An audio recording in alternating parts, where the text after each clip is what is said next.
వచ్చాక తీసుకొచ్చిన పరిస్థితి మనం చూసాం. ఎన్నికల టైంలో సూపర్ 6 హామీలు అని చెప్పారు. ఇప్పుడు అధికారంలోకి వచ్చాక సూపర్ స్కామ్స్ అమలు చేస్తూ ఉండే పరిస్థితి మనం చూస్తూ ఉన్నాము. ఎన్నికల టైంలో బాబు షూరిటీ భవిష్యత్ గ్యారంటీ అన్నారు. ఈ రోజు బాబు షూరిటీ అవినీతి గ్యారంటీ అన్న టైపుగా వీళ్ళు పరిపాలిస్తూ ఉండే పరిస్థితి మనం చూస్తూ ఉన్నాము. అలాగే తీసుకుంటే తెలుగుదేశం పార్టీ కాస్త ఇప్పుడు తెలుగు దోపిడీ పార్టీగా మారిపోయిన పరిస్థితి. అలాగే గతంలో జగనన్న ప్రభుత్వంలో స్కీముల ఆంధ్రప్రదేశ్ గా ఉండే ఈ స్కీమ్ ఆంధ్ర ఈ రోజు ఈ కూటమి ప్రభుత్వం అధికారంలోకి వచ్చాక స్కామ్ ఆంధ్రగా మారిపోవడం నిజంగా చాలా దురదృష్టకరం.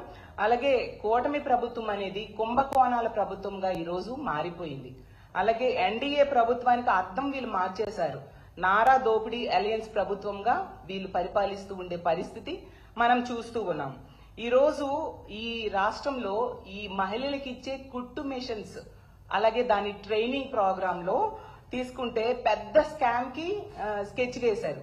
అంటే మహిళలకు ఇచ్చే దానిలో కూడా దోపిడీ చేద్దామని వీళ్ళు ప్లాన్ చేశారంటే ఎంతగా దిగజారిపోయారో మనం అర్థం చేసుకోవచ్చు.